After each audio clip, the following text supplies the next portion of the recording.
from Turning Point titled Demand to Cease and Desist Defamatory Comments. This is the first step when someone sues you for defamation. I know there are a lot of people out there making videos about Turning Point, so you should pay attention to this. They have started sending out cease and desist letters, and for some reason, they've decided to start with me. This letter is showing the world the type of organization Turning Point has become under Erika Kirk. They want to send legal letters to small YouTube creators. In the letter, they order me to please confirm that you will publicly correct your false statements immediately. Charlie Kirk ordered a Doe-style audit that was never conducted. Here's my first problem with this letter. They do not include the actual quote that I said in the video. This is a paraphrased statement of what I said, and they are saying that the paraphrased statement is a lie. You have to tell me exactly what I said that was supposedly a lie, and they do this through the whole letter. Indeed, Turning Point USA's COO announcement concerning the Doge effort never used the word audit. All right, y'all. So we are about to break down this whole thing about Turning Point USA suing Wolves of Finance. And some of y'all don't know. Erika Kirk and Turning Point USA is trying to sue or starting the process of suing Wolves of Finance. And the first thing a lot of people like in the Scooby-Doo group, a lot of other content creators, people are wondering, one, is this a real situation? Can he actually get sued? And then two, can we turn around and get sued? So a lot of people are like, uh-oh, we're talking about Charlie Kirk, we're talking about Erika Kirk, we're talking about the Romanian Angels. Are we next? So we're going to break this down, and hopefully other content creators are watching also, because this is going to be helpful to y'all.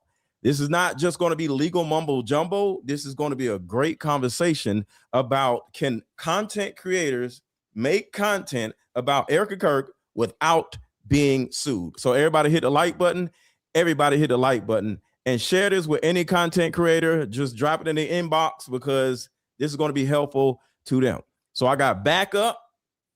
Shout out to my guy Danks. Y'all, first of all, y'all just introduce yourselves. What up? I am Danks. Most of you probably know me by now, but if you don't, I am just a dedicated researcher looking for the truth. Doesn't matter where I'm at, what I'm doing, what I'm looking at. I'm just looking for facts. So here I am diving into the finances of TPUSA. And what's interesting, Zach from Wolves of Finance broke this sucker wide open. But I was talking with a friend of mine, many of you might know, Jesse on Fire, and I was like, bro, I just think there's a lot more here. He's like, go just take a look, see what you can find. And man, I started making videos one after another, and I haven't stopped. And now look what everybody's talking about this now. And I think that this is where you got to go, is to follow the money and prove, like, this is what we can for sure at least look at and see for a fact. We can't prove electrocution theory. We can't prove all the other stuff for sure. We can speculate. You know me, Mr. Lego, you know, the word speculation for me is important. Am I being like being able to prove fact or not? So that's what I'm in here doing. And you know, at Dankster Intel across all socials. So thanks for having me, bro. That's you always welcome. So Greg. Thank you. Yeah. So Greg Lake, I'm a trial and appellate attorney. I specialize litigation wise in civil rights cases, but I also do nonprofit formation and consulting work. I've done that for the last 5 years. I just started my YouTube channel, The Entheogenic Esquire. If you feel like checking it out, go look, give me a look. But yeah, I've also been digging into this, obviously pretty deep, the TPUSA deal, and I've been working with Mr. Danks here for the last few days, trying to uncover and just inform and educate the public as much as we can, to be quite honest with you. Okay. Thank you for having me too. Thank you. No problem. So let's get into what is actually going on. So let me back this up a little bit. What are y'all's thoughts on this first part? Attention to this. They have started sending out cease and desist letters, and for some reason, they've decided to start with me. This letter is showing the world the type of organization Turning Point has become under Erika Kirk. They want to send legal letters to small YouTube creators. In the letter, they order me to please confirm that you will publicly correct your false statements immediately. Charlie Kirk ordered a Doe-style audit that was never conducted. Here's my first problem with this letter. They do not include the actual quote that I said in the video. So right here, they did not include the actual quote that you said in the video. This is starting out just goofy. If you are trying to sue somebody, Rams win. Rams win. Let's go. Go Rams. Go Rams. Go Rams. Rams are going to the Super Bowl. I'm sorry. I'm sure y'all are confused, but the Rams just won in the playoffs, and we are going to the Super Bowl. Yeah. I don't care about the next game. Let's go. The next game don't matter. We're going to the Super Bowl. So, sorry. But when you are looking to sue somebody and then you get what they did wrong, like, you're kind of looking dumb, right? What do y'all think? I can definitely comment on that. So, there's a lot of issues with that letter. One is, I think the lawyer who wrote it's from Indiana. Wolves and Finance is in Arizona. And so as an attorney in Indiana, you can't be sending a demand letter or any kind of letter threatening legal action to someone in another state where you're not qualified to practice. So, and if you watch Barron's, I was watching Barron's live stream earlier. He recommended Wolves of Finance file bar complaints in both Arizona and Indiana. So I definitely stand by that. Now, one thing I'll say is that, and to your point is, yeah, if you don't, in a defamation case, you have to, there's these laws in every state now called anti-SLAPP. And what it stands for is anti-strategic lawsuits against public participation. And what these statutes do, they're meant to protect people like us. So if you're going to be sued for defamation, it requires, before you can collect damages and then sometimes even have jurisdiction to file the suit, it requires that the people have really exact notice about what the issue is, and they have to have a fair and ample opportunity to correct or retract.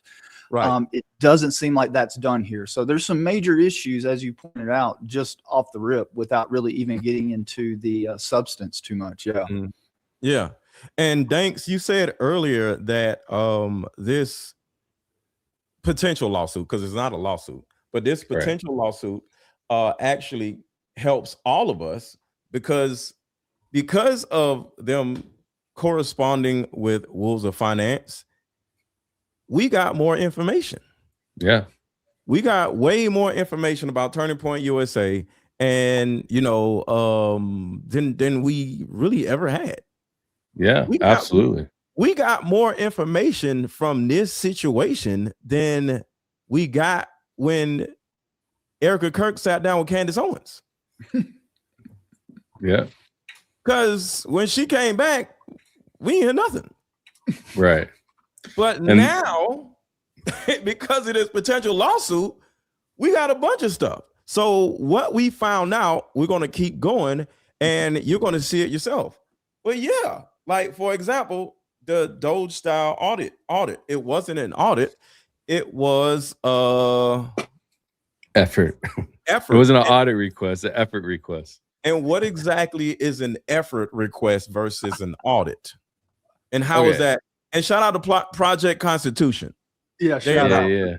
For sure. That's the homie right there, man. He's been holding it down on X, finding like truly people bringing out just strong information. And you can share your channel with my channel if you want to. Look at the top, you can see share channel or something like that. Oh yeah, stream this to my audience. Oh, that's dope. Yeah. Okay, Oh shit. It was not that button. Not that button, right? You hit the wrong damn button. All right, here we go. You hit the wrong button. Mother. So I was like, all right, well, I gotta now. I don't know. We'll do it next time. Don't worry about it. Okay, that's fine. But you can just hit the button though. But whenever you want to. So the question of the day, I just want to say this for those who just coming in. The question of the day, everyone is wondering, is will the rest of us start getting cease and desist letters, or even worse, get sued? And anything can happen, and anybody can sue anybody for any reason. But right. do I, or does Ian, or does Barron, or does Coach Colin think they're going to get sued? I don't know, but I don't think I'm going to get sued. And here's the reason why. Hold on, let me bring this up real quick. Got this in the back. Let's see. So this is for anybody wondering. So this is defamation and the actual malice standard. So the first thing, say again. It's tough. It's a very high standard to meet when you have public figures and public, public issue, things like that. Yeah. Right. So when this is how we all are protected, for anybody watching that's a public figure, not public figure, as a content creator. If the person you're talking about is a public figure, they're going to be talked about because they're a public figure.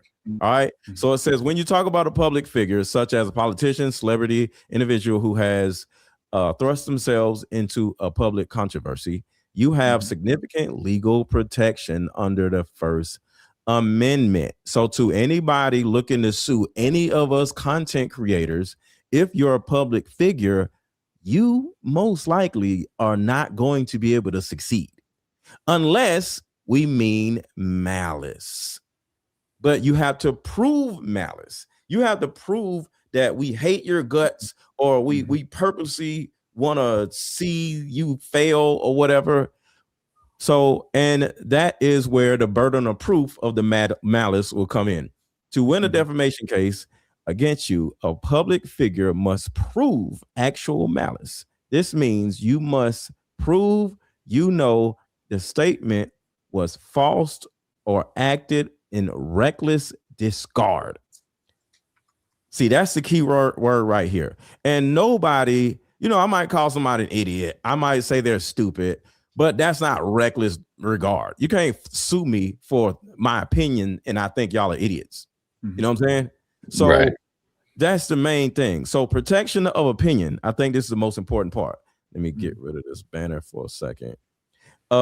Statements of opinion, parody, and satire are generally protected because they cannot be proven true or false. And I think that is the biggest part.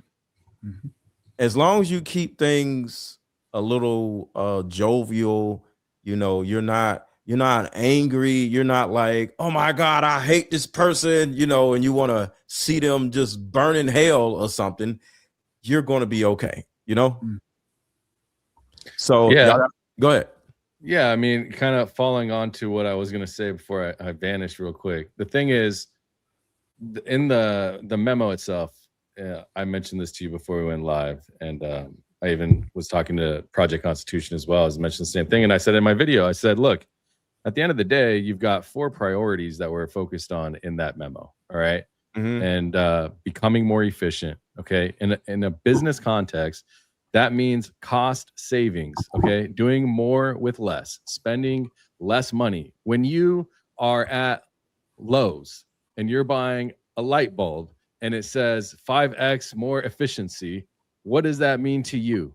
I'm spending less money on electricity, okay? So in general, becoming more efficient, like what are you going to organize let's take it out of the financial context and let's put it into a different context. What more efficient do you want? Like, are you going to have a valet? Are you going to have a cafeteria with extra people working in there? Are you going to have a more organized paper shuffler? Like what other efficiency could we be discussing here besides that, right? And then you have becoming more cost effective, which is a direct financial implication. That's not ambiguous at all. Okay. It's not about culture, morale. It's about money. And then unifying organizational success around company-wide metrics and goals. What are company-wide metrics? It's revenue, expenses, donor retention, cost per acquisitions, ROI. So you don't unify around just like nothing, like vibes, essentially. You unify around measurable, predictable, or somewhat predictable outcomes.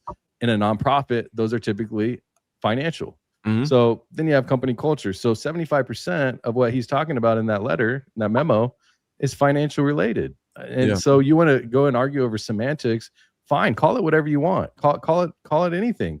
But at the end of the day, you're just running and hiding from you're just hiding from the truth, bro. And it's just sickening, to be honest. Yeah. So let's go a little farther because it just gets dumber and dumber and dumber. And it kind of proves my original point that the majority of the people that are leading Turning Point USA don't seem to be the smartest people. Greg, you got anything? Yeah, I wanted to say one thing about this first kind of point they made, the audit versus effort claim.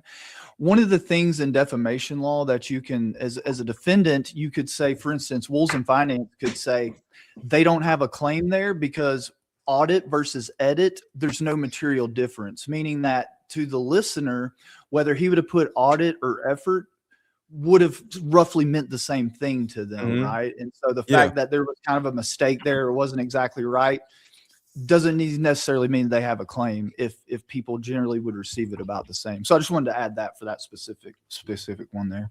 So them saying, hey, you said this instead of that is just dumb to actually say, trying to, hey, we're going to sue you because you said this instead of that. Because like I said, malice has to be proven. And just because I said one word versus another word doesn't mean I mean malice. Oh, no. Because remember, I'm going to be saying malice over and over again because malice is the most important part of this. You have to prove malice beyond a shadow of a doubt. And if there is no malice, there is no case. 100%. Phrase statement of what I said. And they are saying that the paraphrase statement is a lie. You have to tell what I said that was supposedly a lie. And they do this through the whole letter. Indeed, Turning Point USA's COO announcement concerning the Doge effort never used the word audit. So this is breaking news. Turning Point's attorney has now confirmed that the Charlie Kirk memo is authentic. We now have legal confirmation this did happen. It seems like their problem with my video is that I called it a Doge audit, when in the memo it is written as Doge effort. So they want everyone to use the word effort and not use the word audit. The letter goes on to say, the announcement makes clear that Turning Point USA was doing what it has always pledged to donors, ensuring it was being efficient with its funds and time and making changes to foster greater efficiencies. Moreover, Turning Point USA hires a third-party audit firm to conduct an audit every year. This is all just their opinion. This is how they are interpreting Charlie Kirk's memo. So I want to stop right there. This is how they are interpreting. See, Charlie Kirk is dead, right? So they're going back and forth about what a person that is dead is trying to do. So it's two different people interpreting what a dead person wanted. That's what makes this whole thing even crazier. They don't even know what Charlie Kirk meant by what he was trying to do versus any of us. So the thing about it is, if Charlie Kirk isn't here to clarify what he's doing, and we don't have your paperwork, we just have your tax forms, all of this is left to interpretation. So you can't sue me for interpreting something wrong. Absolutely. And real quick, a couple of people was saying some stuff. Somebody said she needs to sue her acting coach. That was hilarious. She needs to sue her acting coach, not us. The next one is there's a beautiful thing in a court system called discovery. Yep, that's a very good observation. Yeah, I think that's important. So when there's a lawsuit, both parties get access to virtually everything personal that you have. And as long as I don't have anything to hide, I get access to all the stuff that you're hiding. So the person that's getting sued can turn around and actually get more access or more incriminating evidence against the person trying to sue them. Yeah. See, I remember what everybody in the chat, Put a 1 in the chat if you followed the Diddy case. Put a 1 in the chat if you followed the Diddy case. I definitely did. Hey, Project Constitution threw a 20. Oh, he's even saying the same thing. I love how they never complain about anything substantive and instead just argue over semantics. Same thing I was saying, just verbiage, the language, but never the actual issue at hand. It's so true. It's like, why not just answer anything? You're going to come out and they're doing the same thing what they did to Candace over the French people stuff. The president, it's the same thing with them and the lawyers and all. It's the same thing. You said this, it wasn't that. It's like, come on, man, it's ridiculous. And shout out to Project Constitution. Thank you so much for the $20 super chat. And then we got Lisa, following you since Charlie. Thank you for always having the courage to always speak the truth. Don't ever let him silence you or her silence you. Thank you for inspiring me. Thank you. And shout out to Melissa for becoming a new member. So the thing about it is, one of the other things I wanted to say just in this live stream is to let everybody know, even the people that don't make content, I'm not stopping. Danks isn't stopping. We're not stopping. We've been talking all day in the Scooby-Doo group, and we said we're going to come together like Voltron on the asses. So you're going to have to go after all of us. And guess what? You'll be crazy to go after all of us. So you're not going to stop this, Erika Kirk, or whoever else may be watching. You're not going to stop us. I don't care. But let me change that. I do care. Because I don't want to look like I don't care. All right. So when I say I don't care, I don't mean that I mean malice or I'm just going to be, crazy with what comes out of my mouth pertaining to Turning Point USA. So I'm not going to get myself sued. So I do care. But what I'm saying is I'm not afraid of you sending Wolves of Finance a damn potential lawsuit. You're going to have to sue all of us. And I don't think y'all got enough money to sue all of us because it's not your money. It's not your money. You're running a 503c and a 504c. It's not your money. That's so a good millions of dollars that you have is not your money. Go ahead. That's a good question to ask Greg. I'm curious because I did ask him earlier. I was like, all right, I've been like, what if I'm on the chopping block? How would the litigation go? How would they have to hire new attorneys? What if they pulled in like 20 of us? Greg, how would that work? I mean, how would that work? I mean, well, it's not a RICO, so.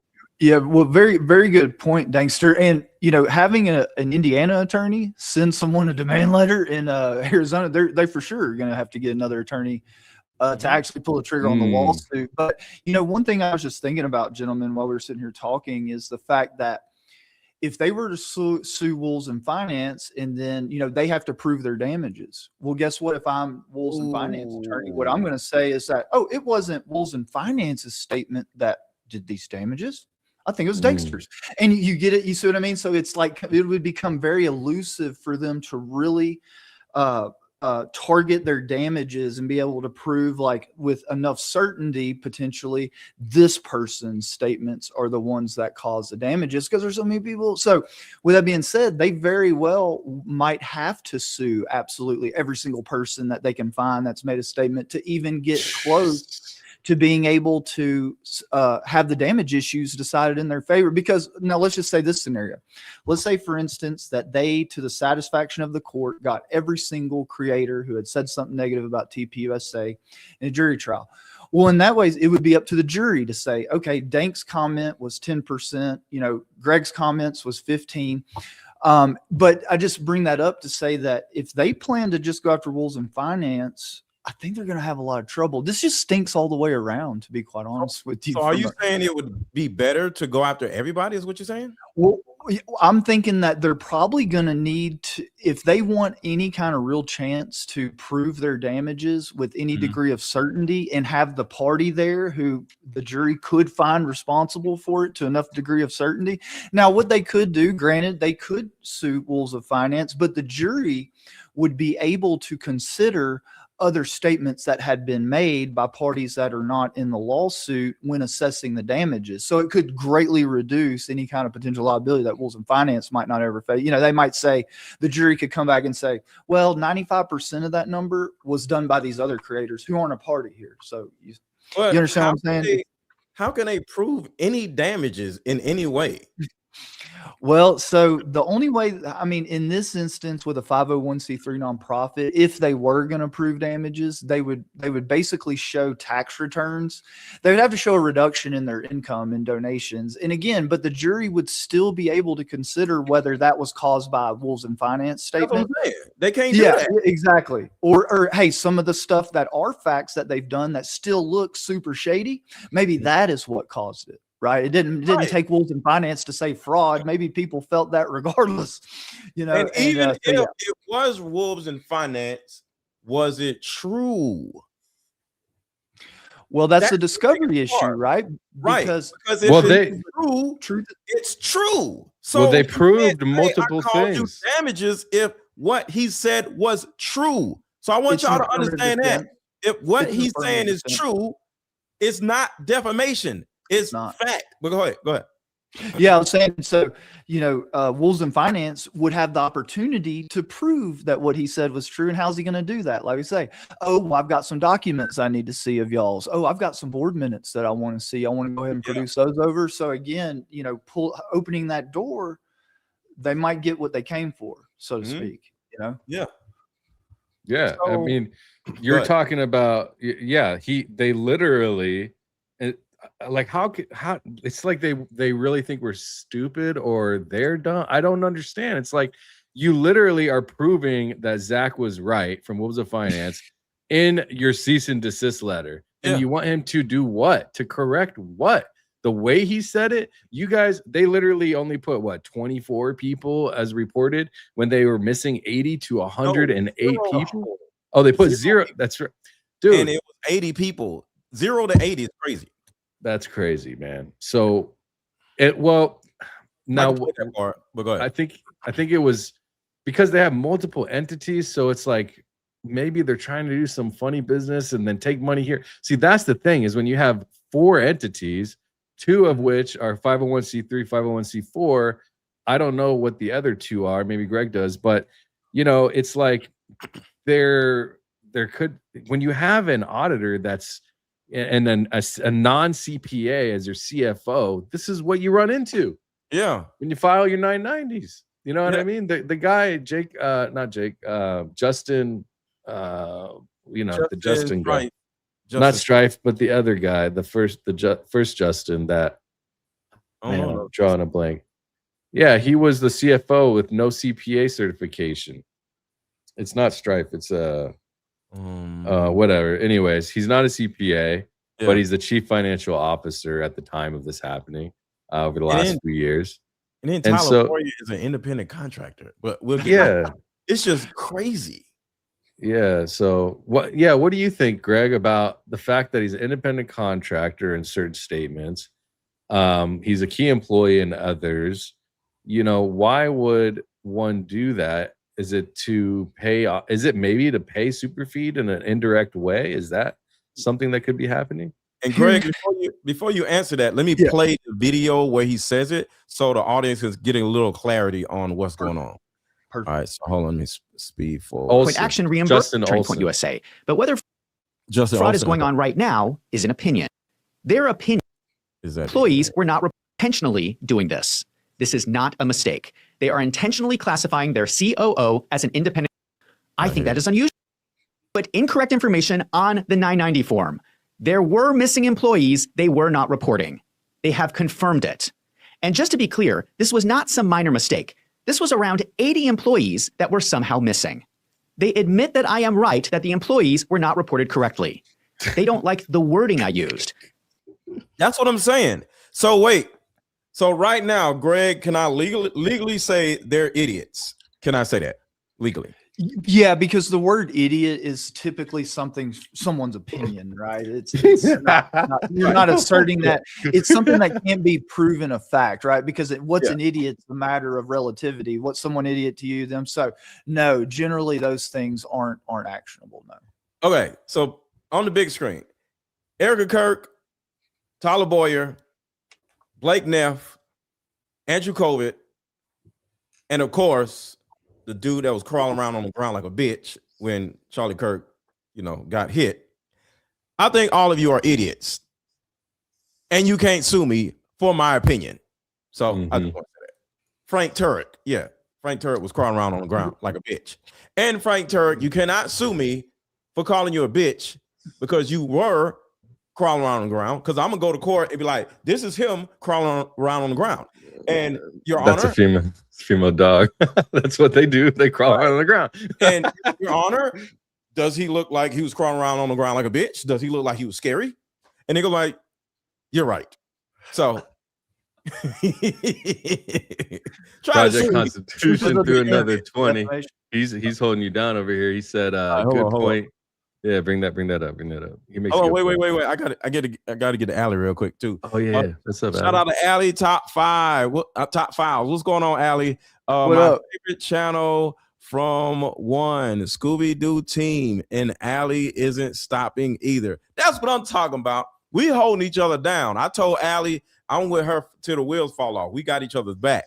Keep researching. Thanks. You are doing incredible work. See you in the chat. And let me see what Project Constitution. Shout out to Project Constitution, man. He always come through with the support. So good point. What would the donors think about them using their money to silence creators? They are using donor money, and I don't think that's being a good steward of the donors' money. And that's what I'm saying. You don't have no damn money, Erika Kirk. It's not your money. Come on out here. We're gonna like ruin your whole damn life. You think your life is ruined now, or because I personally think in another year, Turning Point USA is just gonna crash and burn. Because I think right now, Turning Point USA is kind of like a plane in the air and it lost its engine and it's just coasting. You know what I'm saying? Because Charlie Kirk put the plane in the air, but now it has no engine and no pilot, and it's just flying. And at some point, it's just going to lose altitude and just crash and burn. So that's just my opinion. So, but I don't mean malice by saying that.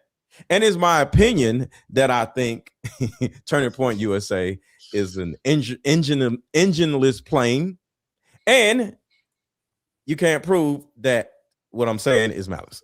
But yeah, all right. So let's get back to what he said. How is that defamatory? I was asking the question why their COO was an independent contractor. I think that is unusual. That is my opinion. Turning Point is now stating their official position. America's Turning Point lists its COO as an independent contractor because his substantive role for America's Turning Point is more in line with a contractor classification. So this is new information. Now we know Turning Point is intentionally doing this. So why in the hell Tyler Boyer is Turning Point USA's most tenured executive next to Charlie Kirk? Why in the hell would they make him an independent contractor if he's been employed, quote unquote, as an employee for like 15 years? Yeah, that doesn't make any sense to me other than, I mean, in the normal course of business, it does not make sense. So just so the audience will know is that whether TPUSA is a nonprofit, they're free under the tax code to treat their people as employees or as independent contractors. That is their right.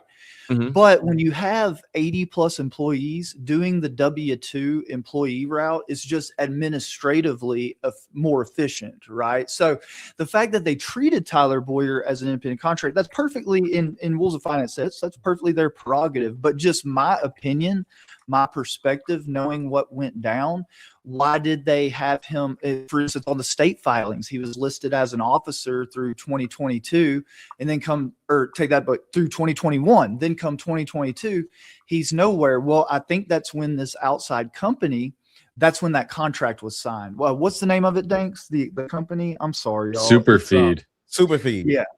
This is my opinion. This is speculation, but I believe that the reason why they either treat him as an independent contractor or he wasn't listed on the state filings as an executive is to obfuscate some of the really bad appearance it is that was a double-sided contract, that he obviously was a director on their board, also working for Turning Point at the same time, just not on the paperwork. And so I think that whole move to independent contractor not being listed on the state filing, again, my opinion, this is pure speculation, was to try to pre-erase as much of the shitty looking look that has. Does that make sense? Yeah. That's my opinion. Speculation. Okay.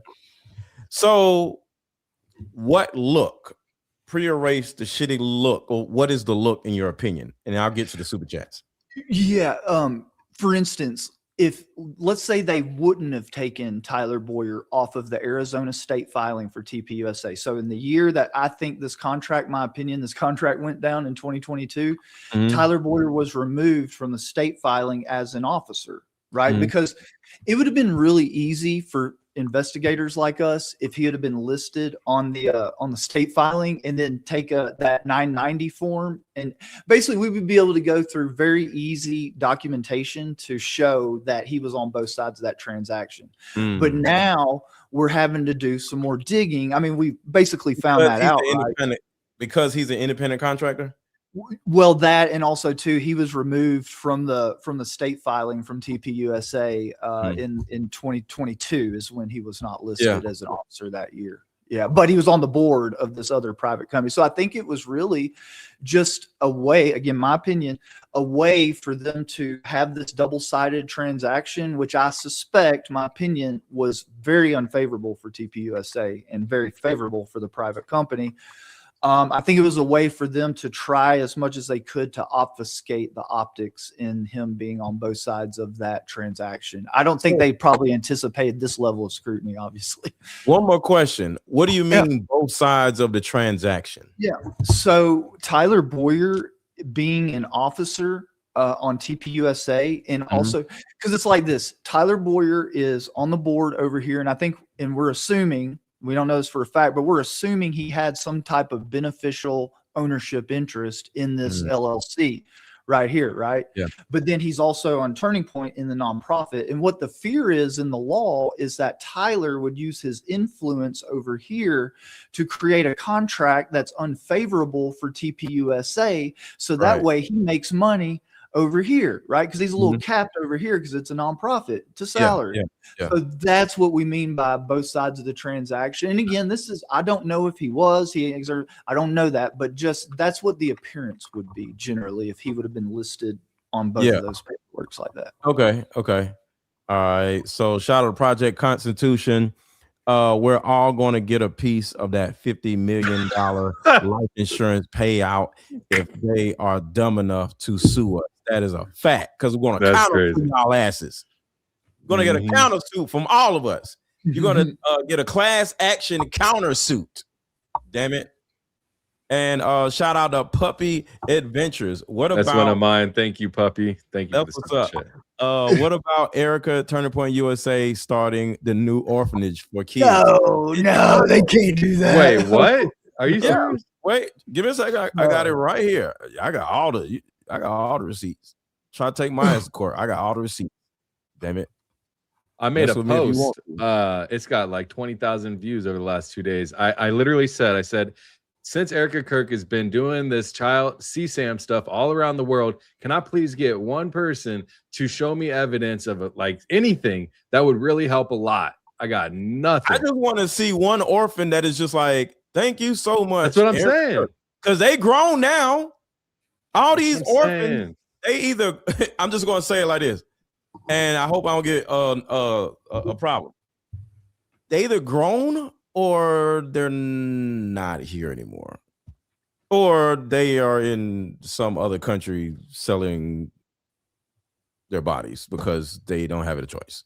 But they're either grown, you know what I'm saying? So they out here somewhere. So so here's the orphanage right here. She thinks somebody's dumb. She's running around trying to come up with, every time you turn around, she wants to open up another damn orphanage. So Erika Kirk recently announced a groundbreaking $175 million contract to launch the Kirk Academy of Hope in Chicago, intended as the city's first ever boarding school for what? Orphans. Some damn orphans. Every time you turn around is a military pastor and some damn orphans. The shit is crazy. So the large scale initiative is designed to provide comprehensive support, including education, housing, and mentorship. Yeah, with the mentorship. Okay, yeah, right. All right, so let me get back to the super chat. What about your own damn kids, man? Right. Have your own orphanage with your own damn kids. Hold on, this is a very important super chat right here. So this random person right here, I don't know who they are, but they just came out of nowhere and said, "Go Rams." So apparently this person was just looking at the Rams game, and I don't know, because I was on this live stream, so I don't know. Apparently the LA Rams won, so I don't know, because "Go Rams" usually means the Rams won, because as you can see in this super chat, there's some trophies behind it, so that must mean we're probably going to win the Super Bowl. So shout out to his name is Mr. something, but yeah, he says "Go Rams." I agree. So shout out to Batson 43. I don't want them to simply crash and burn. That would be too merciful. See, she means malice. Yeah. She means malice. She ain't playing. So now they gotta sue her too, right? Because they gotta exactly.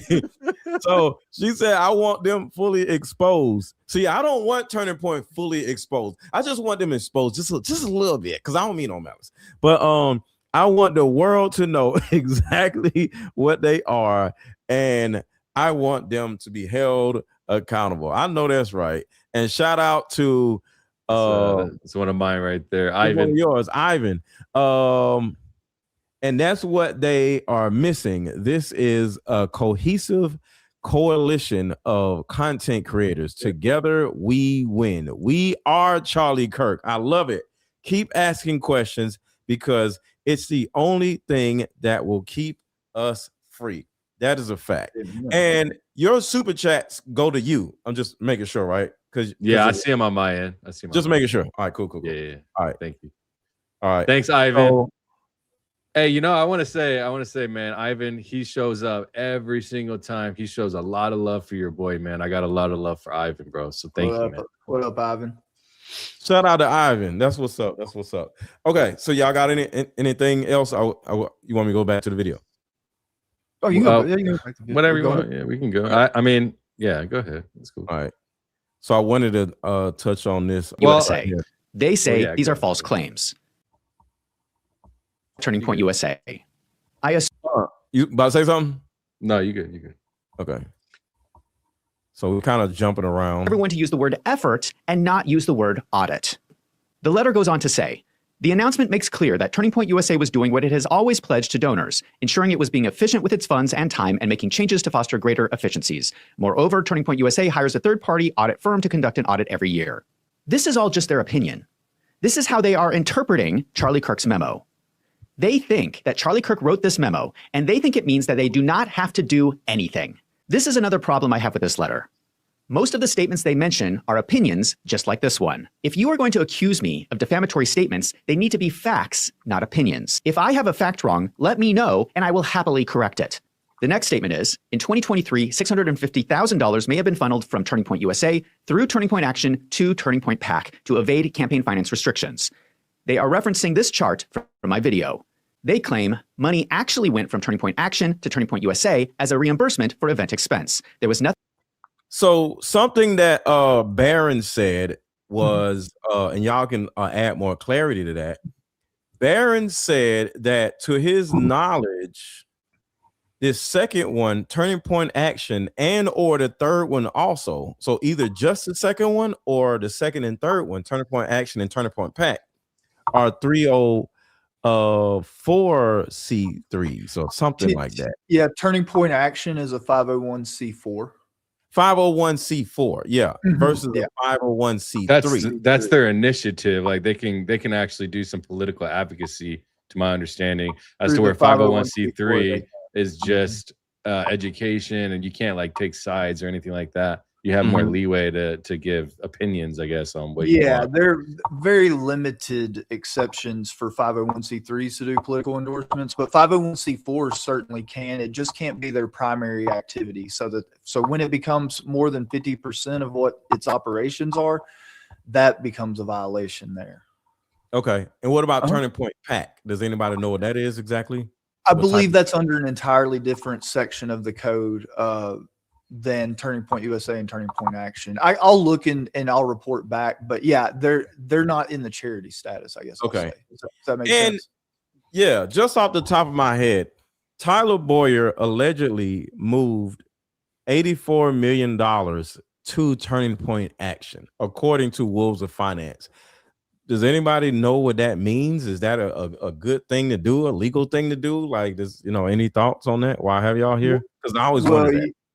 Yeah, I mean, of course, I think outwardly speaking, when you see that, right, when it's like a 501c3 gave money to a 501c4, what's your automatic thought? You think, oh, they're giving that money as a workaround to where the because here's one thing you realize too, is that donors can write off their donations to a 501c3. Yeah. They can't to a 501c4. Okay, so all the people want to give to the 501c3, but they want to do what the 501c4 is doing, in this instance, campaigning for Trump. Yeah. But they want to be able to write it off. So that would, and again, I'm not saying that happened here at all. I'm just saying from the outside, on your generally looking at this thing, that's what most people would assume is going on. Well, to paint some color to this, the Turning Point PAC is a political action committee. So it's not a 501c anything. It's not actually held to the IRS tax codes as you would as an exempt tax company. So it's set up and designed this way for ultimate for minimum transparency and then maximum flexibility, I guess you could say. Okay. So that PAC allows them to actually directly to support. That's the ability to do full throttle. Like, I want Trump to win, I want Vance to win, to my understanding, but it's still the same leadership, same mission. It's just that PAC is like the actual firearm that pulls the trigger. You see what I'm saying? Yeah. Okay. And they're with the FEC. They're mandated by the FEC, the federal whatever committee. Okay. Yeah. Election campaign committee or something like that. Yeah, and Turning Point Action actually had an FEC complaint filed against it in 2022 over the Kerry Lake gubernatorial. That Kerry Lake, that governor race in Arizona, they were all involved in it. There were multiple IRS, or at least there were both IRS and FEC complaints filed during that time, one against TPUSA, one against Turning Point Action. And yeah, just again, violating the rules. And again, this is my opinion. I think this whole thing was structured for maximum do political campaigning and taking in as much tax-free money as we can to do it, is what it was. And is that legal? And is that legal? Well, yes, it is, because in a sense that 501c3s, which you can write off donations for, are supposed to be apolitical. You're not supposed to support or oppose a political candidate with it. Right. And that's kind of the trade-off in a lot of ways, right? So it can be illegal, to do that, to basically circumvent these laws to maximize political and monetary benefit to everybody. Okay. That makes a lot of sense. Nothing nefarious about that transfer. I'm not sure they are contradicting what I'm saying. According to their own statement, Turning Point USA used their own donor funds to pay for an event on behalf of Turning Point Action, freeing up Turning Point Action funds, which they then transferred to Turning Point PAC. They are saying that later, Turning Point Action reimbursed Turning Point USA for that event. And hold on real quick. And I have to do a Doge audit real quick. Some of y'all have not hit the like button, so we need to do a like button audit. All right. So right now I'm doing an audit on who has not hit the like button. Okay. And do a good effort. Yeah. It's a Doge effort. And if you have not hit the like button, I'm going to sue you. So everybody hit the like button. Everybody hit the like button. Everybody hit the like button. So if y'all don't want to get hit the like button or desist letter in the mail, hit the like button. Damn it. All right, so let's keep going. But y'all got anything? I think we covered that. All right, so hold on. But that doesn't change what I was saying. Additionally, in my video, I specifically said, again, this is not necessarily illegal if they structure their transactions correctly and utilize campaign finance loopholes, but it certainly looks unethical. That is my opinion. This money did move between the organizations. I'm allowed to have my opinion. On November 30th, I posted a video called Explosive, More Fraud at Turning Point USA. They say these are false claims. There was more fraud at Turning Point USA. I assume they are referring to the title of the video here. So more fraud at Turning Point USA does sound suable. Am I wrong? It's a little closer to the mark, right? Because it insinuates that there was some kind of confirmed fraud at TPUSA, as in like someone was convicted or something of that nature. So yeah, that's one of the more credible claims that they made in that letter, actually, on that. Because like I've seen it happen on YouTube a lot, where it'll be a picture of a person and then it'll be a big word that says scammer, fraud, right? That right there can easily cause damage to a person's company or what their efforts are to make money. So the second somebody comes out and says, so-and-so is a scammer, or just a picture of your face and scammer can literally cause people to stop buying your products, stop signing up for your courses, stop doing A, B, and C. So with that in alone, the name of the company and fraud, could that put Wolves in Finance or anybody else in a position where, because you still got to prove malice and you still have to prove the damages, but does that make it easier for the suer to pursue the person? Well, think about it like this. If you're gonna say that, then you're gonna have to, like, first of all, he's saying what he believes to be true based off of public filings that we can all see. And when the numbers don't add up, what are you gonna argue against? What are you gonna have them correct? That they didn't do fraud if you believe it, and then they're gonna have to prove it. So then we got this back and forth. So in my opinion, what is he going to correct? Because the whole point of this cease and desist is to scare him, but they have to give him an opportunity to correct his statements. Yes. So how are you going to correct something unless everybody's wrong, unless we've just all gotten it wrong and whatever, we don't understand how to read and use tools to understand and double check. You know how many times I reviewed my videos before I put them out? How many times I went through IRS documentations, literature, language, all of it. You know, I'm not out here being willy-nilly about the stuff I put out. I understand the risks, you know? Yeah. What do you think, Greg? No, I mean, you were right, Mr. Let Go. That is very much closer to the mark of being sued. And I'll just say, you know, these are difficult cases. Defamation law is a very specialized area of the law, typically. And so to say whether or not in this instance for sure that's something that they would have won on, it would definitely be premature. But yes, your sense that this is something that would be closer to getting hit for, it certainly is. Yeah. Right. So to any content creator watching, not saying anything is going to happen to Wolves in Finance, but you would be put a little bit closer to the fire by putting somebody's face or the name of a company and then in big words, fraud or scammer or loser or something like that. Never do that, because the thing about it is I personally try to add context to my thumbnail.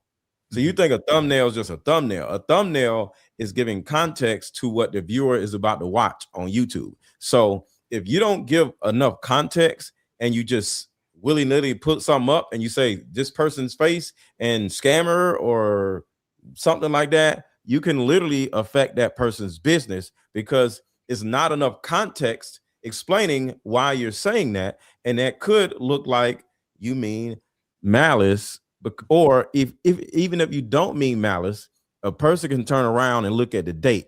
Like, say I sell 50 card games a day, right? And the second somebody comes out with this video and it gets 100,000 views and it's just my face and it says scammer or fraud on it, and then the next day and days after that, I go down to like 2 card games sold. But before that, I was selling like 100 card games a day or whatever.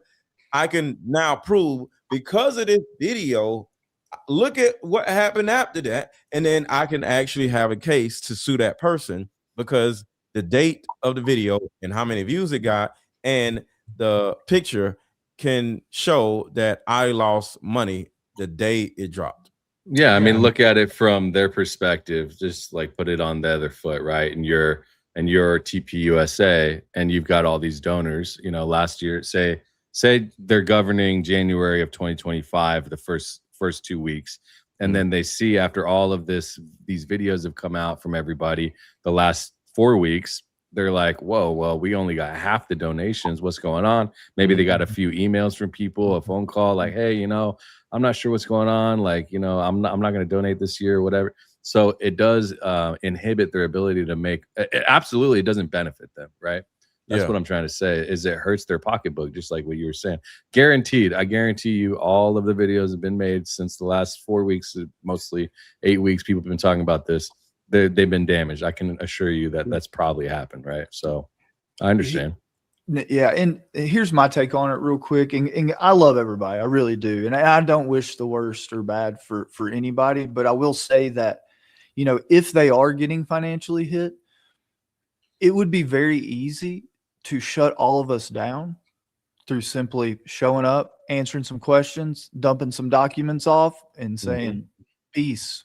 You know, And again, I hate that to be mean or malicious, but it's just the truth, y'all. And that's why it's important that we should, you know, support nonprofit transparency, you know, to a reasonable degree, I would say. And what I would say is they wouldn't, Turning Point USA wouldn't be able to prove that Wolves of Finance is causing them to lose money, whether they have or not. You know why? Because there's 100 people talking shit about them.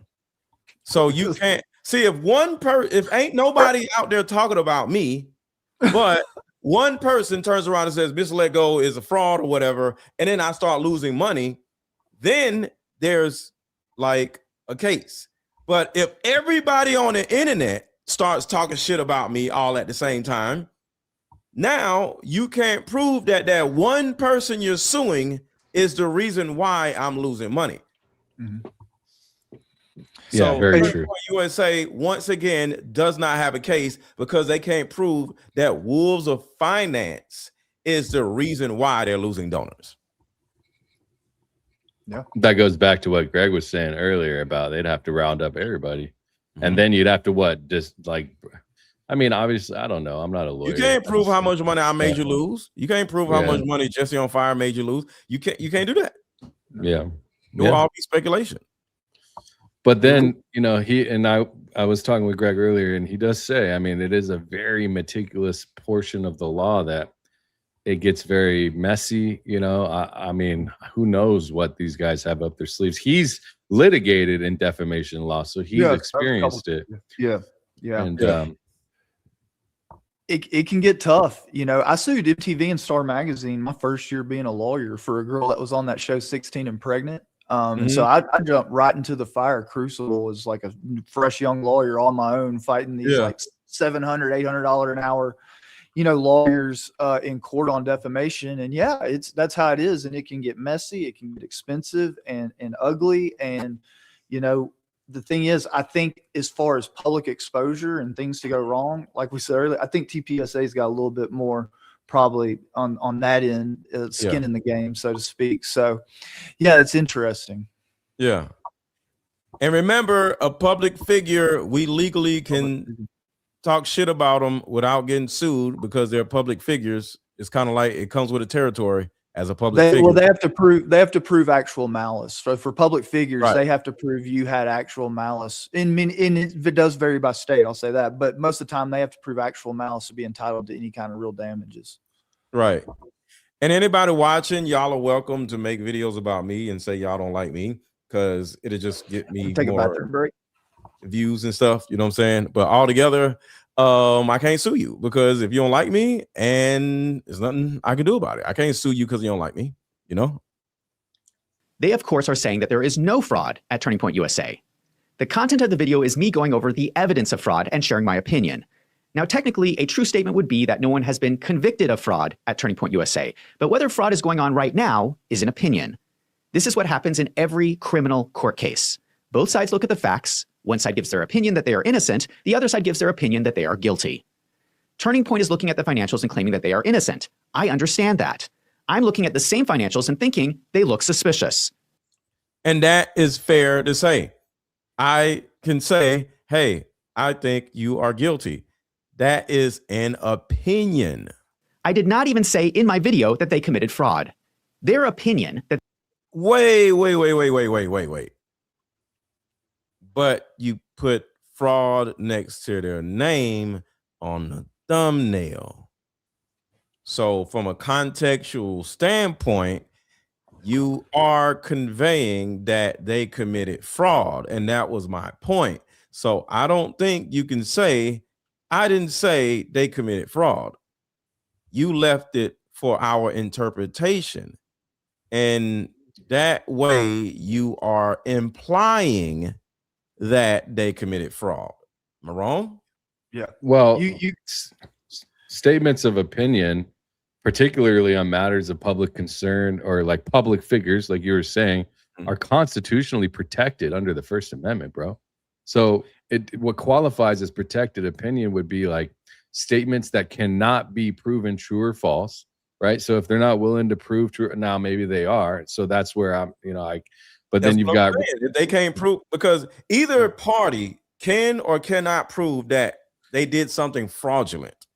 Because remember, Wolves of Finance is not saying they're doing something fraudulent. He just said, I did not say they are committing fraud. So if they can prove that they're not committing fraud, but on the thumbnail it says fraud, now that is a little defamatory. Am I wrong? He essentially, it's just a way of raising a question, right? So is shady or it was not a question mark. It has to be a thumbnail. Question mark in. The thumbnail has 3 question marks on it. Oh, wait. I didn't see that. Because hold on. Now the title says different. The title, so it's now we're getting intricate. The title we have to say more fraud. No, the cases come down like that, man. The cases are analyzed like that. Oh yeah, that question mark means so a then, lot. So there's 3 question mark, more fraud, question. But then in the title is more fraud at TPUSA statement, right? So yeah. What the hell is it? He just okay. But then like if you think about it, like the logic from TPUSA is say CNN uses breaking when nothing is breaking, literally, right? Or Fox News uses alert when there's no emergency, or like every true documentary is some type of, you gonna compare that to fraud now? Come on, man. Well, I'm just saying, like, how literal are you gonna take it? I don't know. It's just I don't know. Maybe it's not a good point. Because with me, like rhetorical framing right here.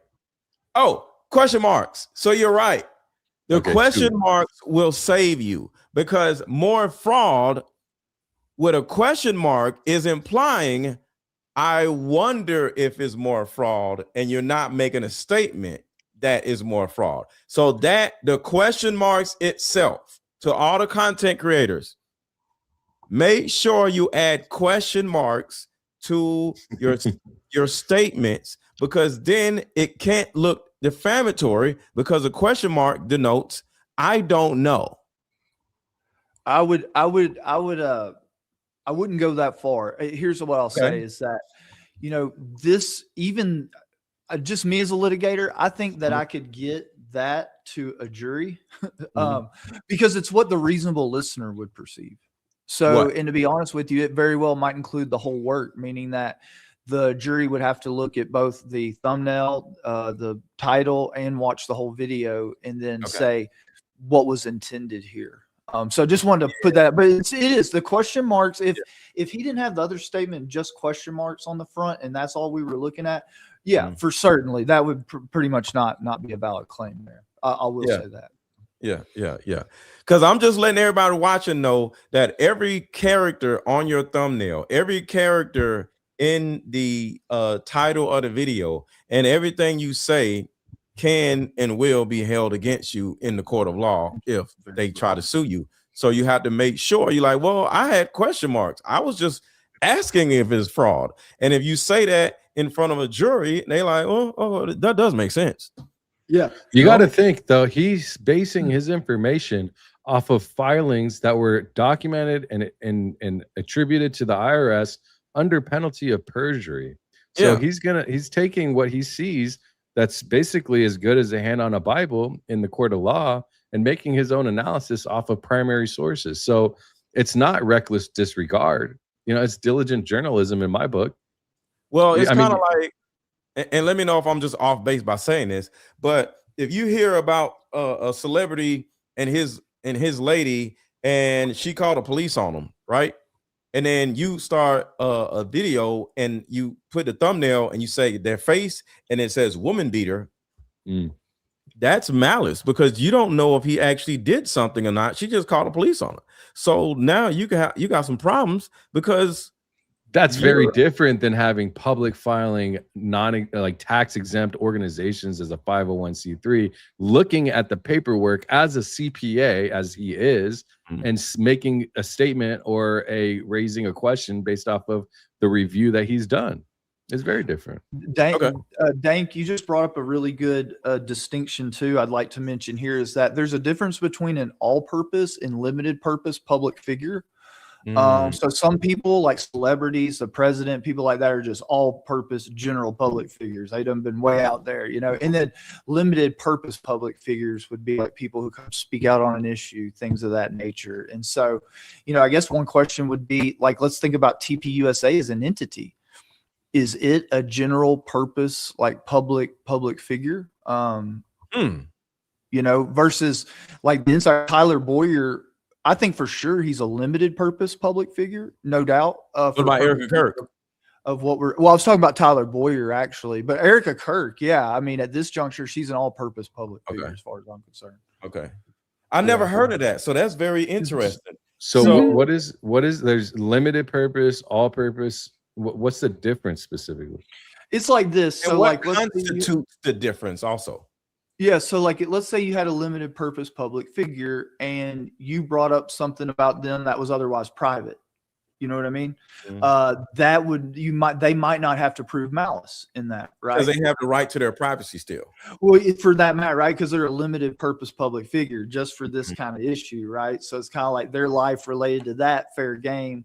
But there's a bunch of other criteria that you might not be able to get away with, you know, having to prove actual malice. Whereas a general purpose public figure, you've literally put yourself out there so far, all aspects of you, that like you got to prove actual malice in every single defamation case. You know? So would me and Danks be general purpose or like? Well, again, it's all contextual, right? Like it's all contextual here. But for the most part, you know, in something like this, limited purpose public figure, you know, Interesting. I never heard of that. So thank you so much for saying that, Greg. I didn't even know that exists. That's why I've been hanging with this dude, man, because he brings value. Look, I always say I don't try to act like I know everything. I want to hear it from people that know what's up. So. Exactly. That's huge right there. funds to pay for an event on behalf of Turning Point Action, freeing up Turning Point Action funds, which they then transferred to Turning Point PAC. They are saying that later, Turning Point Action reimbursed Turning Point USA for that event. But that doesn't change what I was saying. Additionally, in my video, I specifically said, again, this is not necessarily illegal if they structure their transactions correctly and utilize campaign finance loopholes, but it certainly looks unethical. That is my opinion. This money did move between the organizations. I'm allowed to have my opinion. On November 30th, I posted a video called Explosive, More Fraud at Turning Point USA. They say these are false claims. What about that? At the bottom, it said more fraud at Turning Point USA. Yeah, so they, that's their, like I say, y'all, they could probably get to a jury on that one. And it was no question mark in the actual statement. Yeah. Because I'm just saying to the content creators, you can't be saying just, you want people to click your video, but you can't be saying nothing crazy on your thumbnail or on your in your description. I'm telling you, you cannot say more fraud at Turning Point USA. All right, I got to go back and change out my thumbnails. I'll be back. No, it's a thing. I haven't said any of that stuff, but it does make you think. Yeah, it makes you look. It's like, all right. Yeah. There was more fraud at Turning Point USA. I assume they are referring to the title of the video here. They, of course, are saying that there is no fraud at Turning Point USA. The content of the video is me going over the evidence of fraud and sharing my opinion. Now, technically, a true statement would be that no one has been convicted of fraud at Turning Point USA, but whether fraud is going on right now is an opinion. That's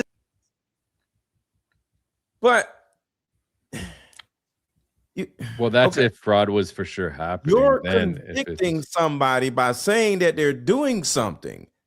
So you saying is fraudulent is a conviction of, because I can convict you of something. If you punch me in the face, I can be like, he punched me in the face, and it's a fact. So as a citizen, I can convict you of something. I can't put you in jail of something, for it, but I can convict you of it because you're going to go to jail if I say you punch me in the face. So that is like a second class conviction because I'm not a judge, but I can, because to a certain degree, I can get you arrested. I can get you out of here, at least for a month or for a couple of days, or whatever. So that's somewhat of a conviction. So you as a citizen, you cannot convict somebody of something if you don't have proof of it. So I don't agree with what he said. You can say, oh, I think it's unethical. You got to put that on the thumbnail. You can't say fraud and if you think it's ethics. Greg, am I wrong?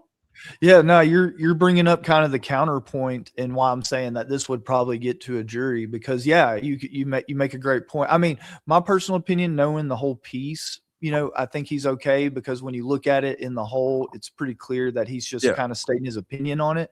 But look, if people see that thumbnail for sure, and that's kind of the main impression, I could see a judge saying, no, let's let the jury decide this one.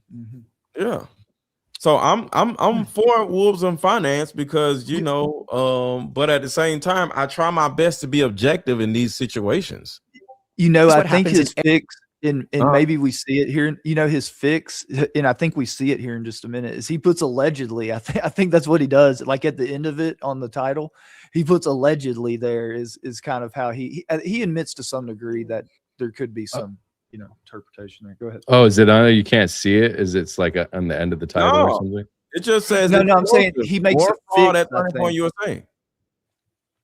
I don't know. I'm just going by what I see. I don't know. What y'all think? I don't know. I think what happens and later in the video he shows where like he fixed it by putting like allegedly. He puts allegedly. I think at the end. Oh yeah, down there. And that's another thing. I'm glad you brought that up. You can fix it. So when somebody hits you up and says, "Hey," a cease and desist, they could just simply say, hey, I just want you to change the wording of this video or take the video down. If somebody comes at me, I'm glad to take the video down because the video it done made his money already. Like first 4 days, the video ain't making no money no more. So I don't care. I'll take it down. I don't care. Or, mark it private or something. I don't care. So don't be bullheaded. Cause I remember, there's a blogger named Tasha K, and she was talking crazy about a female rapper named Cardi B, and Cardi B hit her up and like, yo, can you stop? Like, stop saying bad stuff about me. And she didn't. And she got sued for $4 million. Mm-hmm. But she could have just stopped. She could have just like took the videos down, changed the wording. So the thing about it is, it's not all about, oh my God, I said this and it's over. No, a cease and desist is giving you an opportunity to, in good faith, make some changes. When we first started, I mentioned the anti-slap laws in most states, and you know that's what it is. Those laws require that you get notice, and have a chance to correct or retract before the people suing you can either collect damages or sometimes even have the right to sue you. So just feel comfortable knowing that you should have a full and fair opportunity to rectify things. You know, so yeah, hopefully you rest a little bit on that. Makes all the sense in the world. Turning Point USA. The content of the video is me going over the evidence of fraud and sharing my opinion. Now, technically, a true statement would be that no one has been convicted of fraud at Turning Point USA, but whether fraud is going on right now is an opinion. This is what happens in every criminal court case. Both sides look at the facts. One side gives their opinion that they are innocent. The other side gives their opinion that they are guilty. Turning Point is looking at the financials and claiming that they are innocent. I understand that. I'm looking at the same financials and thinking they look suspicious. I did not even say in my video that they committed fraud. Their opinion that they have not committed fraud is just an opinion. My opinion is that it looks suspicious. An inadvertent error. You need to use the word suspicious. You need to say, this looks suspicious, Wolves of Finance, from now on. So you got to mean what you say and say what you mean. Say it with your chest. If you think it's suspicious, say suspicious. America's Turning Point filing, which failed to note to these employees. And America's Turning Point is in the process of rectifying that inadvertent error. So I was right. There was something wrong. But you can't say fraud. You got to say something's wrong. Fraud is a conviction. They did put incorrect information on the 990 form. There were missing employees they were not reporting. You got to put Turning Point USA missing employees on the form, not fraud. They have confirmed it. And just to be clear, this was not some minor mistake. This was around 80 employees that were somehow missing. They admit that I am right, that the employees were not reported correctly. They don't like the wording I used. See, he's going against the actual problem. You know, the problem is, bro, you got to take this down because you said this. And he's like, but you did do it. No, I didn't. Just because I didn't disclose I got 80 employees, it's not up to you to say it's fraud. It's up to the IRS to say it's fraud. And until they say it's fraud, it's not fraud. How is that defamatory? I was asking the question. You said fraud. Why their COO was an independent contractor. I think that is unusual. That is my opinion. Turning Point is now stating their official position. America's Turning Point lists its COO as an independent contractor because his substantive role for America's Turning Point is more in line with a contractor classification. So this is new information. Now we know Turning Point is intentionally doing this. This is not a mistake. They are intentionally classifying their COO as an independent contractor, which means they are not withdrawing payroll taxes to send to the IRS. Now, if I were their CFO, I would not do this. The letter also states, more generally, y'all got anything? You want me to keep going? Keep going. You have accused the Turning Point entities of being shell companies. This too is false. They are arguing about what can be defined as a shell company. They don't want any. Is there a specific description of a shell company? I'll say this is in reality, like the actual Turning Point entities aren't really acting as really a shell company is just like a front and is usually done for just purely transactional stuff, right? It's usually what a shell company is. So, but all these Turning Point companies were actually from my understanding anyways, my opinion is that they were actually like doing other stuff they were supposed to do. So they weren't really shell companies in that regard. And perhaps so like the 110 LLC, those are more along the lines of what potentially a shell company would look like. They're just to like collect a check essentially. So yeah. So anyways, that's all I have about the shell company thing. Okay. Anyone. Yeah. Turning Point's multiple organizations, shell company. You about to say something? I mean, shell. I don't know. Like, Greg, is shell company, is that only referred to as a negative thing? I mean, shell company is a legal definition. It's yeah, not. no, yeah. Particularly wealthy people use shell companies to do legal, beneficial tax things, transactional work, stuff like that. They serve a very valid and legal purpose in a lot of ways, but it's also used for money laundering, stuff like that as well. So, but yeah. So are cars and gas tanks and boats and shit. That's right. So you're gonna. What are you? That's right. That's right. But I think real quick, the reason why he had it's just the money going from entity to entity. Again, in my opinion, from bird's eye view, perhaps in violation of some finance and nonprofit laws. But anyways, that's really, I think, what prompted him to call it a shell company is just because of the money moving back and forth, which would be characteristic otherwise of a shell company. And it does look like it's a bunch of random damn companies. Look at all this. It does. You're right. Yeah. Turning point is moving money between organizations like some kind of shell game. A shell game is a classic street hustle and magic trick. So in my opinion, I think it would be appropriate to call them shell companies. So if anybody wants to go watch the whole video, I did not want to play his whole video. So because I want y'all to go watch his video. You know what I'm saying? So if you want to watch the whole video, I think it's very informative. And I left out a whole bunch of stuff so y'all would go watch his video. So go watch the Wolves of Finance video. I got his channel linked in the description so y'all can watch him. But all together, I don't think he's going to be sued, and none of us have to worry about getting sued. And we are still going to be on day next, and they can't stop us because there's too many of us. It's like fighting off locusts. We are on your ass, Erika Kirk. What do you think about like, for example, in my more recent video about Stacey Sheridan, literally showing the money going from an LLC, like as she's fundraising for the company, and then also has 3 LLCs receiving funds, taking a commission into that company, putting it into TPUSA. And I'm literally stating, like, this is what's that is what is happening. Like, that is a fact. Yeah. I haven't said that that's fraud. I said, I can't for sure state, that anything illegal is happening here, but this is exactly what I see happening unless I don't understand it. And I say it just like that. I mean, would someone like me be at risk for something like that? I mean, it seems like fact to me. No, it is. You just point out facts, and people. It does. Lose that. Me or him? I think it's him. Okay, give him a second. Yeah, I mean, when you're pointing out facts, I don't see why. I'm not saying that she's a fraudster. Like, I did see a video. I'm not gonna say who it was, but they literally came out and were like, "This person is stealing from TPUSA," and it's. I seen that. I seen that. Saw that, right? You know who I'm talking about.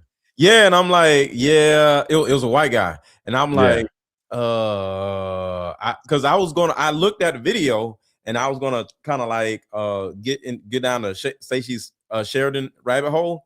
I'm like, I can't use this dude. He's just going off on her, like, because it's certain things you just don't want to include in what you're doing. And one thing that keeps me from getting sued, also, speaking of that, is I like to comment on other people's information, because some people want to be the all-knowing person and be like, come to me because I have all the facts, I have all the information, I know all this, I got a secret person over here, and my person said this, so I know Erika Kirk's next door neighbor, or just whatever, right? And next thing you know, people come to them and they love him or her for all the information, right? But you're more prone to be sued because you have all the information. Yeah, and then you're not divulging who you're getting it from and stuff like that, right? Yeah, but I mean, that's I can see Candace is getting into that. She's been. That's why, is because she's got claiming to have all, and maybe she does. Yeah. and she's been coming out slowly leaking facts, but at the same time, she's like breaking stuff that, you know, nobody can prove. Again, that speculation stuff would get you in trouble, you know, like we still haven't seen what's up with Mitch, you know? So Yeah. that's So it's like with me, when I say, oh shit, I got some breaking news, is what somebody else said. I don't want to be the all-knowing person. I want more knowledge, but the thing that keeps me safe is that I'm not the person that came out of the gate with the knowledge. I'm just spreading the knowledge or sharing the knowledge. I like to share knowledge and learn from other people. So one of the things that I make sure to do is play other people's videos, you know, and say, hey, go follow them, you know, share the wealth, share the views, share the influence. You know, this person is smarter than me. Like, you be having some dope stuff, and I'm like, yo, check out Danks, he's awesome, or whatever. He knows that stuff, I don't. So you can't take me to court because I know everything. Nope. Danks said it, this guy said it, that guy said it, but it's different people that said it, so they can't just say Danks because I included somebody else's video in the video too. So well, then if they come after me, I'll just be like, well, ChatGPT said it. I don't yeah. You know what I mean? Like, but that's kind of like what I think protects me, because anybody can get sued, is I'm a sharer of other people's ideas, and you know, and I share my ideas in conjunction or you know, opposing to the other person, you know. So it's like I'm just responding to videos. We got a couple supers if you want to throw them up. I think they're both from me. We got so this is living for his, so this is Kim. She's in my Discord and she's helped me out a lot. So shout out to Kim. You want to go? You want to read it? Yeah. Courts look at full context, not just a thumbnail. No, I'm just saying a thumbnail adds the context. And remember, especially if it's a jury, everything looks a certain way, and everybody has a subjective mind and not an objective mind, because we're just human, right? So if you word something a certain way in a thumbnail, that can cause a jury, if there's a jury, to say, oh yeah, he's wrong. So you can't say courts do A, B, and C, because courts are people, especially if it's a jury. And jury isn't courts. Jury is a bunch of random ass people, bus drivers, teachers that just got sent to jury duty, don't even want to be there, and they're sitting there. So they're not courts. They're random ass people. And random ass people have random ass ways of thinking. You know what I'm saying? So you got to keep that in mind. So it's not just the court that's doing A, B, and C. If it's a jury, these are us doing A, B, and C. And we are easily going to look at a thumbnail and say, oh yeah, he did that shit. That was crazy. Why would he say that? So well, you don't think it's protected speech? I mean, I guess that's where it's like weird. It's like, okay, it was protected speech unless it hurts my feelings. I mean, or it breaks my bank. You know what I mean? All I'm saying is, in order for a jury to say guilty or innocent, a thumbnail can push the needle to the left versus pushing the needle to the right. That's all I'm saying. Yeah, it drives controversy right off the bat before you even see what's up. So I'm not saying the thumbnail is the end all be all. I'm just saying if you're on a fence, that thumbnail can get you to jump off one side of the fence or the other side of the fence. So under Malkovich, Zach's clear under Malkovich, I guess that's a case.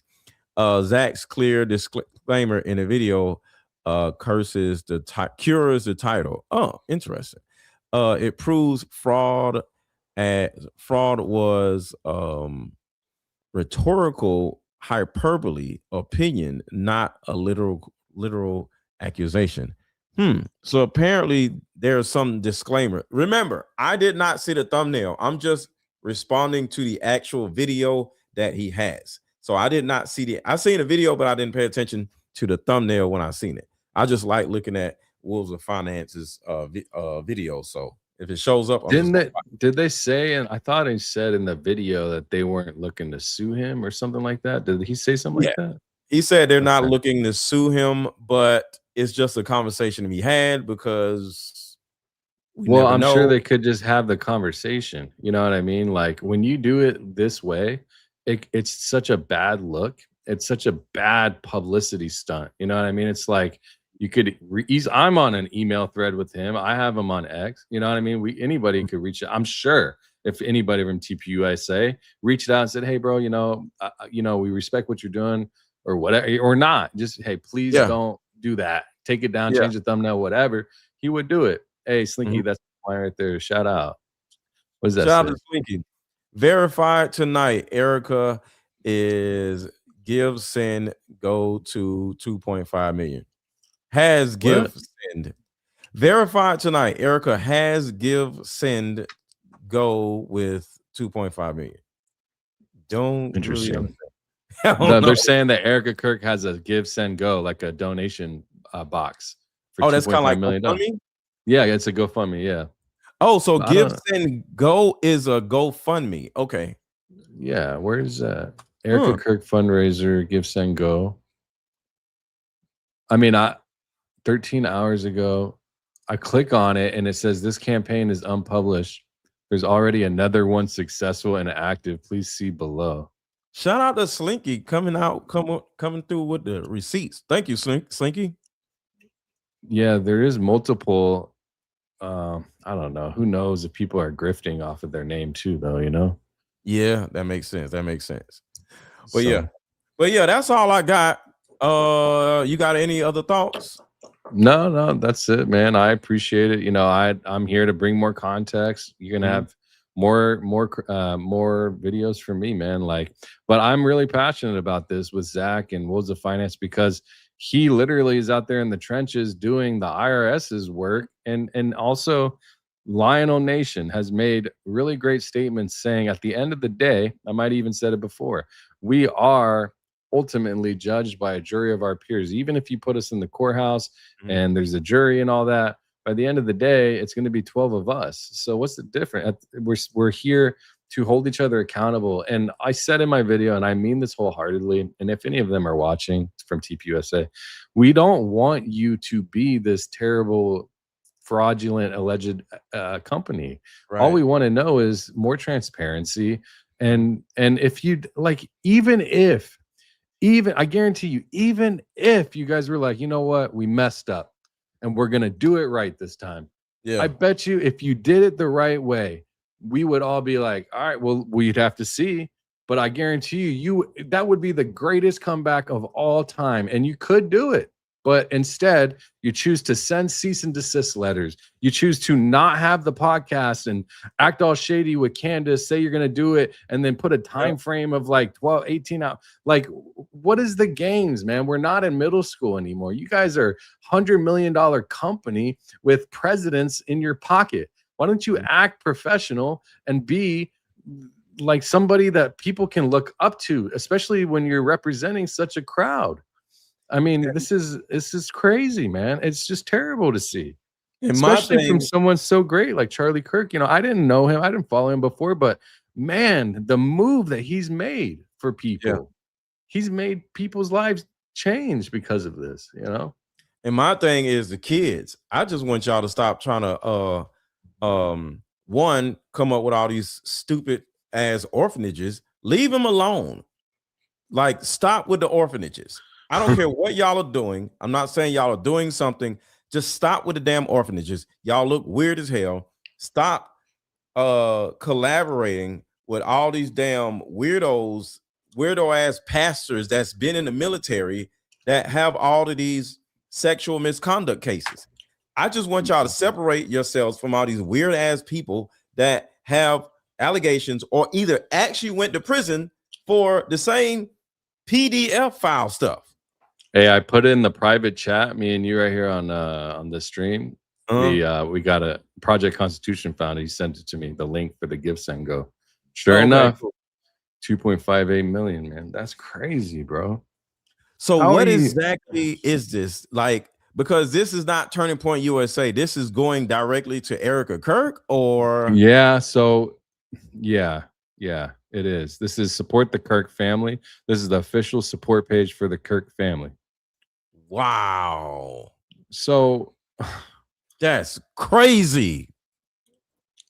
Yo, It's interesting. What do you think about that? I mean, I can see multiple sides because if you're CEO of a nonprofit, I'm sure you're getting like side donations from people, just cash, handed to you from your donors and stuff. But then you're asking for the public. So I'm curious on your opinion on this and really think both sides here, right? How do you I think see it's this? nasty. Okay. I think it's nasty mainly because the only reason why people are giving you money is because of your husband. And the majority of us don't like you. So we're giving you money like on the sake for the sake of your husband, right? But Mm, you don't need the damn money. mm, So there's an assumption that people are giving money to do something or to keep something going, like, keep the fire going or whatever, right? And everything you're doing as the CEO of Turning Point is disgusting and nasty. So it's like, I don't know. I don't even know what to say about it, because people have the right to give to whoever they want to give to, right? yeah. And it's one thing about donating as a donor to Turning Point USA, but it's another thing having a GoFundMe saying, help me because my husband died, and you just give to them. It's your fault for giving to them because they didn't even say what they're going to do with the money. See, Turning Point USA, to a certain degree, is telling you what they're supposed to do with the money. But this give, send, go is just like, give me some money. And if you do it, you can't tell me what to do with it. Does that make sense? Yeah, of course. I Yeah. wonder when this was put up. I mean, it's How fast did it get to 2.5 million? I don't know. And I wonder on Give, Send, Go, do they ask for X amount? Because it looks like it's about to hit a meter top, right? So what are you asking for 3 million? Like, that's crazy if you're asking for $3 million. $3 million. Why not just leave it, like put like 100K and just be cool if it goes over, unless it stops. I don't know. I mean, But you shit, do know that Erika Kirk has been sending out flyers begging for money from just random ass people for the longest, right? wait, like in the for herself. Yeah, random TikTok, not for herself, for Turning Point USA. Hey, thank you for supporting Turning Point USA. You can give $250, $100, $1,000. Oh yeah, I saw that TikTok that mom Yeah. made. Right, she was Yeah. like, "I'm not gonna." Yeah. So, but that's for Turning Point USA. But it just looks like it's for Charlie Kirk and Erika Kirk. Yeah, it's for the family, Kirk family. So, Because my and then question is, can they just take the money out and just spend it? yeah, hell yeah. Because like the way this works is it's created by friends of the Kirk family. So usually the way it would work is it goes into the Give, Send, Go, which sets up an escrow account, and then whoever has the donation given to them, I believe the way it works is that they'll release it out of the escrow account whenever it hits or whenever they request. But that I don't know 100%. But yeah, when it comes to this, it's like, it looks like maybe someone else set it up, but anyone could say, I could write my own and say, friends of Danks, set this up, set myself up with $5 million, Yeah, So, yeah. And I hate like looking at like, what if we were all wrong all this time? Would I feel bad? I mean, I don't know. It's just the way you act in, yeah, it's hard to be all of us like this, I can't see us being wrong. Because like it's countless. Well, on my end, y'all are talking about the financial part. I can only speak for my end. I'm talking about the kids. There's something going on with the kids because it's overwhelming evidence of somebody in Turning Point USA working with PDF files. So, and then nobody to ever come out and be like, hey, like you would think, like, just imagine if me or you or whatever, God forbid, we were in that position as children. Yeah. And someone like Erika Kirk did help us. And then this is now 15 years later. Of course, I would come out and be like, yeah, man, why are you guys talking shit on Erika, man? She did so much for me. Like, look, Here's pictures. Like, here's my shoes that she got me. Here's a cards that she made me when I was in school. Like, nothing, no evidence whatsoever. See, that's crazy to me, man. Like, I mean, I still show love to my old teachers. She helped 70-some orphans in Romania. Where the hell are they at? You know, like, so yeah, because there's a lot of damn orphans. She loves orphans. Rick Cutler is over there with some damn orphans in Guatemala. All these damn weirdos are out here with some orphans. Where the hell are orphans at now? They grown. Why you want to get out of the military after 20, 30 years and then go out in the middle of Romania and then set up in some podunk place with rations and children that, you know, it's like, so I guess somebody has to do it, maybe, you know, no, but nobody has to not. I don't know. No, nobody has to do nothing. You go. We got kids here, you know. We got people here. That's what I'm saying. You go home to your hometown, go to your hometown high school and middle school and help them. Everybody has a hometown, thanks. No matter who you are, you have a hometown, you have a high school, you have a middle school, you have an elementary school. Help them.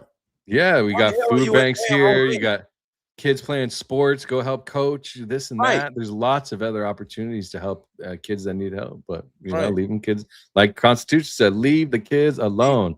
Slinky said, and she put another super chat, texted me today on my phone, wanted up to $1,000. Really? Wait, this is a different one. That one's one of yours, I think. Text me today on my phone. Oh shit. So that's crazy. Erika Kirk texting you? The organization just sending out blast texts. Damn. That means she was geofenced. So they got her. They got her phone. They got her information there. One time or monthly. Maybe you donated before. If you donated before. Super feed technology. Yeah, I've been doing a deep dive with Kim and a couple people from the Discord on Superfeed, bro. They got it goes deep. Yeah. Deep. They've got like 20 apps across multiple different campaign projects, and there's this investment group called BGLC that invested and it's never had received money. It's just like, it makes my head hurt, bro. I was up with Kim for 4 hours till 2:30 in the morning this morning, just trying to figure out what in the heck does all this stuff mean, man? Yeah. You know, how do you do business like this, you know? And then I start thinking, is the whole country just a whole house of cards? You know, it's like, where does it stop?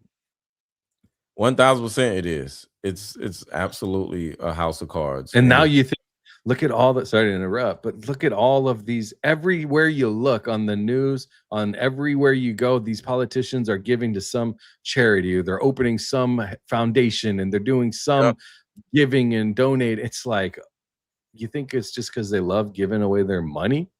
Heck no, man.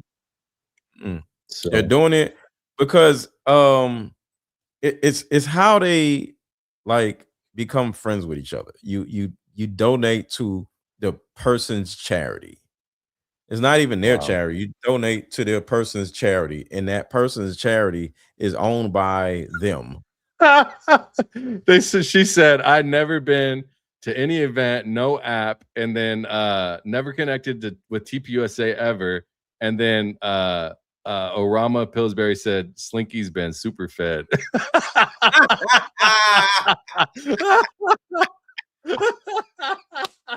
Oh my God, she got super fed. Super fed. Oh my God, super fed is crazy. That's crazy, bro. I never want to get super fed. No, man.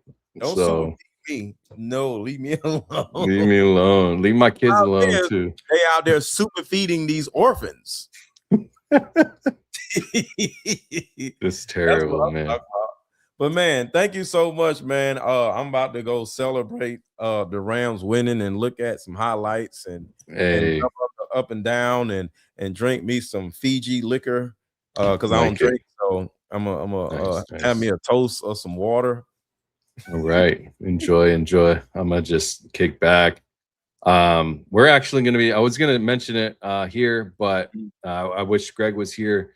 I will let you guys know here in the chat that we are going to be starting a nonprofit called Americans for Nonprofit Transparency. We're still putting together the placement and how all of this is gonna, and the mission and all that, but essentially we want to raise awareness on how all this should be done.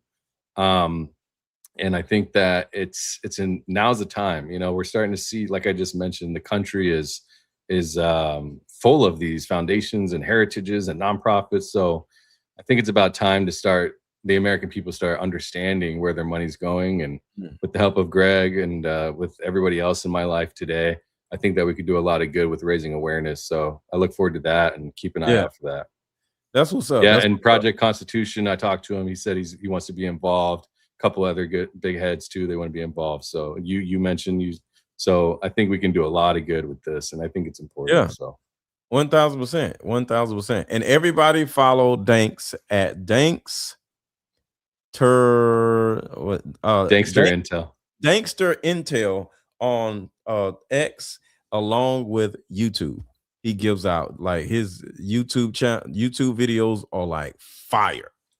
Thank you. So, I've been crushing it, you know, all the way from AI tools to identify if Tyler Robinson was even that person, all the way to the research. I mean, it's just frustrating to watch. You know, I'll put it out because it's raising awareness again, but that's what I'm here for, man. I'm just led to do this. So I'm here for it. And I have something I want to share with everybody. Also, I have a salmon and broccoli fund where if you donate to me in the Cash App is scrolling across the bottom of the screen, I will go buy some salmon and broccoli, and it will help feed me salmon and broccoli. What kind of salmon you like? Atlantic salmon, sockeye salmon? The wild caught. What is it? Is Atlantic salmon? Yeah, wild caught Atlantic salmon. Yeah, and I make the best broccoli. So help me make more broccoli because I'm the best. Like broccoli. You think you could just boil some broccoli or something? No, like what I do to broccoli. Oh my God, I make the best broccoli on the planet. So if you want to donate to my salmon and broccoli fund, Cash App is scrolling across the bottom of the screen and is also pinned at the top of the chat. But yeah, I'm just trying to help the community also. Even though I'm not giving it to community, I'm eating it myself. But you know, just no pizza. All right, no pizza. Hell no. All right, y'all. I appreciate you. Thanks, Have man. a good one. You All too. right, All right. Bet.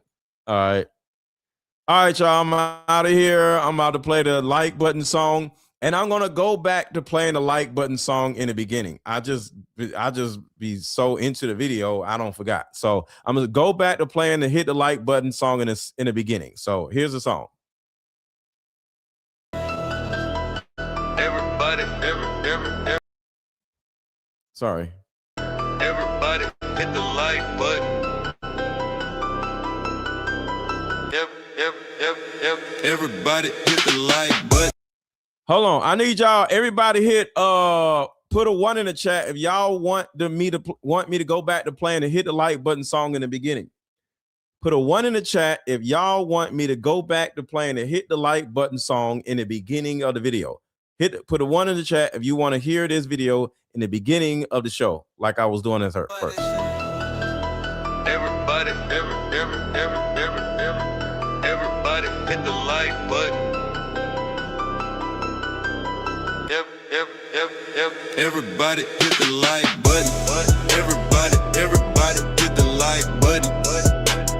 Everybody hit the like button. Everybody hit the like button. If you got something to say, drop it in the comments. Don't be acting afraid. What? Everybody hit the like button. Everybody hit the like button. If you got something to say, drop it in the comment. Don't be acting afraid. Drop your city in the chat. Let me know you at. Drop your city in the chat. Let me know you at. Drop your city in the chat. chat. Let me know you wet. Drop your city. Wet. Drop your city in the chat. Wet. Drop your city. Wet. Drop your city in the chat. Drop your city in the chat. What? Everybody, everybody hit the like button. Yep. Everybody hit the like button.